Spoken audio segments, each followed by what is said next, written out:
this. So here's a list of everything you're going to need. First, you're going to start off with a degreaser. Now, I use Super Clean. You don't need it to be this big. You can use the smaller bottles or any size or any degreaser. Just make sure that you end up diluting it so you're not being too harsh on the bike. Next, you're going to need a soap. In this case, I'm using an Armor All Wash and Wax. It's cheap. It's readily available. Then you're going to need a glass cleaner. I'm using the Spray Away glass cleaner. It's pretty good. It's my favorite glass cleaner.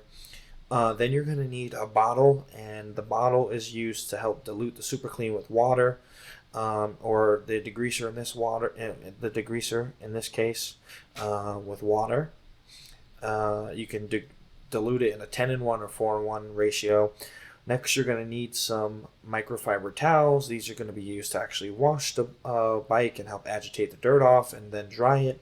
And lastly, you're going to need a bucket to start with water. So the next step is to fill the bucket up with water. You're going to add in some soap, and then you're going to add in some degreaser. Now, you don't need a lot of degreaser in this.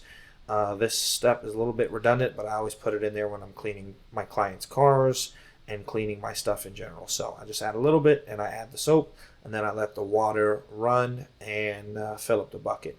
Now, in this particular case, you can use a garden hose. You can go to a car wash. Either one works fine. In this case, I'm using my equipment for my mobile detailing business and starting here. So then the next step is going to be rinsing the bike off. You're going to help get off any loose dust, debris, dirt, in hard to reach areas. You can do this with a normal garden hose or even a bucket of water, but I'm using the pressure washer for my business. Make it go a little bit faster, give it a little bit more pressure and a little bit more agitation force. So multiple ways you could do it. There's no right way. As long as the bike is wet, gets off some dirt from the get-go, that's the right way. So make sure that you're foaming up your water. It helps, the suds help get off dirt and debris. Boom, look at that, ready to go. Okay, so then the next step after that is going to be actually agitating the bike. Now, in this case, I'm using a microfiber towel. I'm folding it into eighths, and every time one side gets too dirty, I'm switching over to another side. So there's multiple ways you can do this. You can use a sponge. You can use a microfiber towel. You can use anything that would help scrub it that wouldn't damage the plastic or the paint. But yeah, there's no right way to do this. Now, this step, you just want to make sure you get a very thorough and in-depth, hand wash.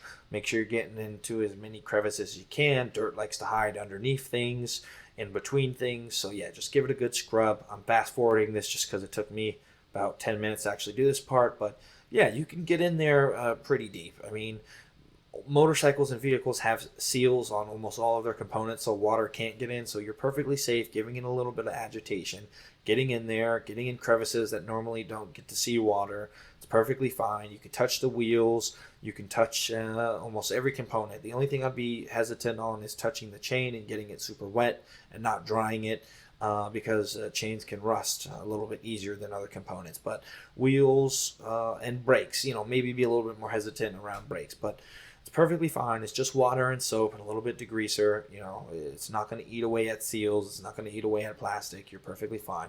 Get in there, give it a nice rinse, give it a nice scrub, get as much of the dirt as you can off by hand.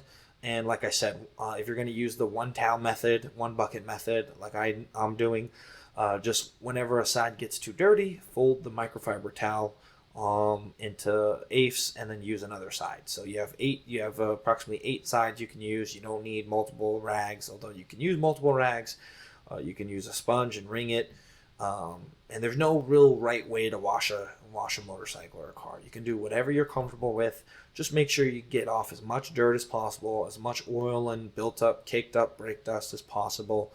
You want to have your components clean and ready to function as intended. So I would do this every couple of months, maybe 2 or 3 months, or after a long ride, or during inclement weather after that, or if you happen to ride on dust or dirt. But yeah, no right way to do it. Just get it done, wash it, get the dirt off. Now, the next step from there is going to be to rinse the bike. You're going to give it another rinse to get all the soap and degreaser off and all the dirt that you agitated off. So take the time to spray it. Get it wet all over. Get in those nooks and crevices that don't see water. So get in there. Be thorough. Pressure washer is great, but you don't necessarily have to use it.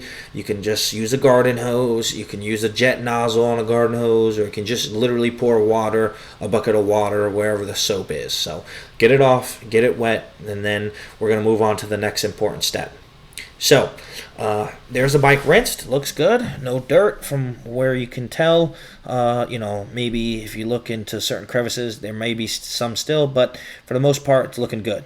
So the next and the most important step is actually hand drying the bike. This is important because water spots will build up, and water spots make cars and bikes ugly as hell. So get in all of those nooks and crevices where we sprayed a bunch of water and soap and degreaser, and get it dry. You're going to spend the most time doing this process because you don't want anything to rust. You don't want anything to build up water spots, and you want everything to look nice and shiny, nice and dry.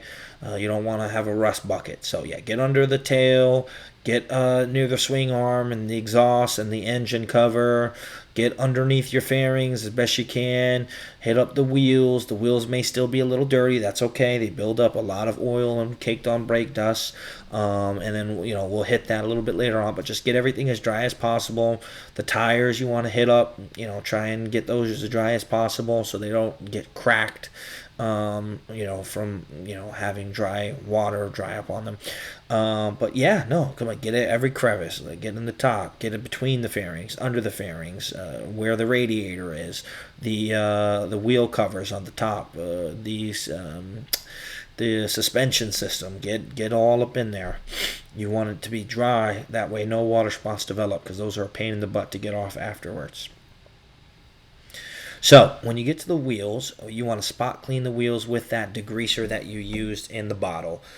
Spray it on the tires, give it a nice rub, and it should help any caked on brake dust that didn't get off from the wash.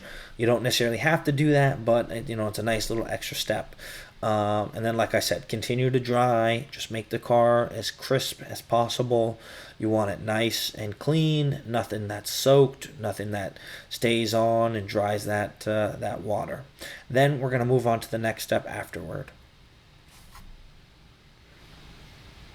So the next step is going to be the glass. It's pretty straightforward. Spray your glass cleaner on your rag or directly on the mirrors. Give them a nice wipe. Get them nice and crisp. Make sure there's no water spots, dust, streaks. Wipe it several times if you have to. Sometimes flies and bugs and water spots can be hard to get off when they're caked up or caked on, so just give it a multiple scrubs if you have to.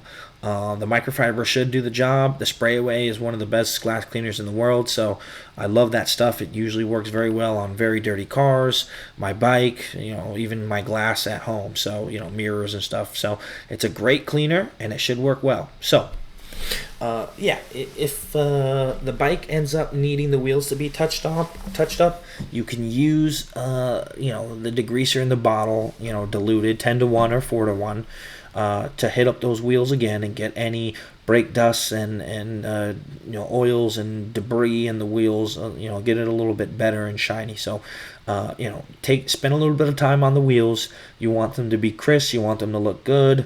Like you say, you don't want anything caked up, and looking obviously super dirty. So spend some time on the wheels. All right, and there you go. Look at that after. Looking much cleaner, much better. The swing arms looking better, the wheels are looking better, the fairings look better, all those nooks and crevices look way better. If it's not 100% perfect, you can spend as much time as you need on the bike. It's your bike. Get it as clean as you want it. For me, this was a quick wash. I didn't want to spend too much time on it. I just wanted to get the majority of the dust off on the tank, on the fairings, and all the obviously visible places. So yeah, nothing too complicated. Like I said, there's no right way to do it. There's the 2-bucket method, the 1-bucket method. There's tons of ways you can wash a bike with the garden hose, with the pressure washer, at a car wash. So as long as it's clean, as long as it looks good, there should be no problems. Just be careful of that chain, be careful of your brakes, but every other component on the bike should be good to go. So that's it, guys. Please be sure to subscribe to the channel. If you like the video, please give me a big thumbs up. Be sure to subscribe, comment down below how you guys clean the bike, and that is all. Peace.